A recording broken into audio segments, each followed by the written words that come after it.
tu as grandi en regardant les Teletubbies. Un monde coloré, calme, innocent. Mais tout ça a été filmé dans un lieu réel. Et aujourd'hui, ce lieu est abandonné. Pourquoi? Qu'est-ce qu'on y cache? Tu ne verras plus jamais ce dessin animé de la même façon. Vous savez tous ce qu'est les Teletubbies, n'est-ce pas? Ces drôles de créatures colorées qui ont bercé notre enfance. Eh bien, laissez-moi vous raconter quelque chose d'étrange à leur sujet. Le décor idyllique de l'émission, avec ses collines verdoyantes et son soleil souriant, ce n'était pas un simple studio. C'était un véritable lieu, niché dans le Warwickshire, en Angleterre, plus précisément à Wymstone. Un endroit réel, tangible, que l'on pouvait toucher. Au début, quand la série était encore en production, les familles locales parlaient de cet endroit avec tendresse. C'était un lieu paisible, presque magique, où les enfants pouvaient imaginer croiser Tinky Winky, Dipsy, Laa et Po au détour d'un chemin. Mais quelque chose a changé. Après l'arrêt de la série, les autorités ont pris une décision surprenante. Fermer complètement l'accès au site. Des clôtures ont été installées. Des panneaux « Accès interdits » sont apparus du jour au lendemain. L'explication officielle, prévenir le vandalisme. Protéger ce lieu historique de la télévision enfantine? Mais est-ce vraiment la seule raison? Car voyez-vous, des rumeurs circulent. Des habitants des environs murmurent des choses. Certains affirment avoir aperçu des mouvements étranges dans ces collines, la nuit. Des formes colorées qui se déplacent furtivement.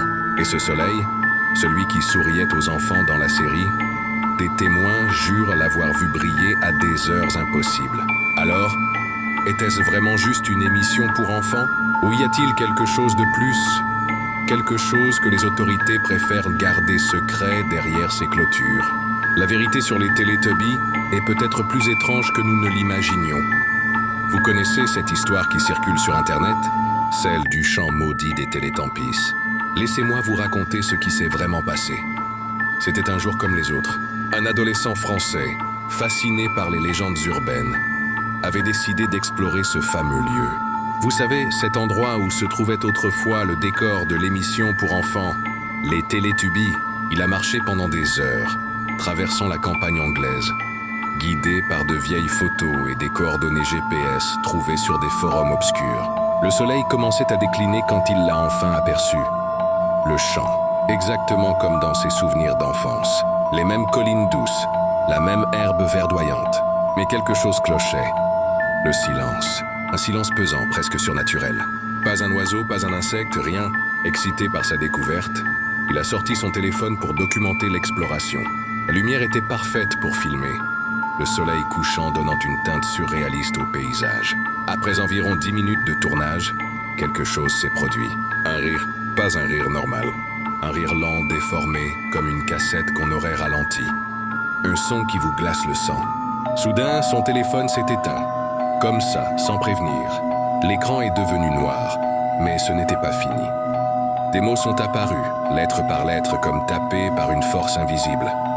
Tu n'étais pas censé revenir. On raconte que l'adolescent a couru sans s'arrêter jusqu'à la route principale. Il n'a jamais partagé sa vidéo. Et depuis, les rares personnes qui ont tenté de retrouver ce champ ont mystérieusement changé de direction en cours de route. Comme si quelque chose les empêchait d'y retourner.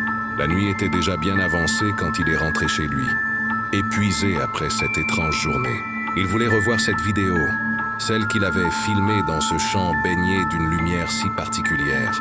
Mais quand il a ouvert sa galerie, la vidéo avait disparu, sans explication. Au début, il s'est dit que ce n'était qu'un bug, rien d'inquiétant. Mais c'est là que tout a commencé. Chaque nuit, comme un rituel macabre, son téléphone s'allumait à 3 heures précises. Toujours le même message comme un reproche glacial. Tu m'as filmé sans permission. Il a essayé de l'ignorer, de mettre son téléphone en mode avion, même de le éteindre complètement. Mais rien n'y faisait. Le message revenait encore et encore, comme un fantôme numérique qui refuse de partir. Et puis cette nuit-là est arrivée. Une lueur jaune, intense, presque surnaturelle, a envahi sa chambre. Son cœur battant la chamade, il s'est approché de la fenêtre. D'une main tremblante, il a écarté les rideaux. Ce qu'il a vu l'a figé sur place, le champ. Ce même champ qu'il avait filmé était là, dans son jardin. Impossible, et pourtant, la même colline ondulante. La même lumière dorée, le même silence assourdissant. comme si un morceau de réalité avait été découpé et collé dans son monde. Depuis ce jour, il n'a plus jamais touché à un téléphone. Mais l'histoire ne s'arrête pas là. Sa sœur raconte qu'il a des conversations étranges. Il parle avec ce qu'il appelle le soleil. Pas l'astre céleste que nous connaissons tous, non. Il parle de celui qui vivait dans l'écran. Celui qui observe, celui qui attend. Et maintenant, chaque fois que sa sœur s'approche d'un miroir, elle l'entend. Une voix d'enfant, douce mais glaçante, qui murmure « Encore un épisode ?» comme si ce qu'ils avaient déclenché ce jour-là n'était que le début d'une série dont ils étaient devenus, malgré eux, les protagonistes. On pensait que les Teletubbies, c'était pour les enfants. Mais le lieu réel existe toujours.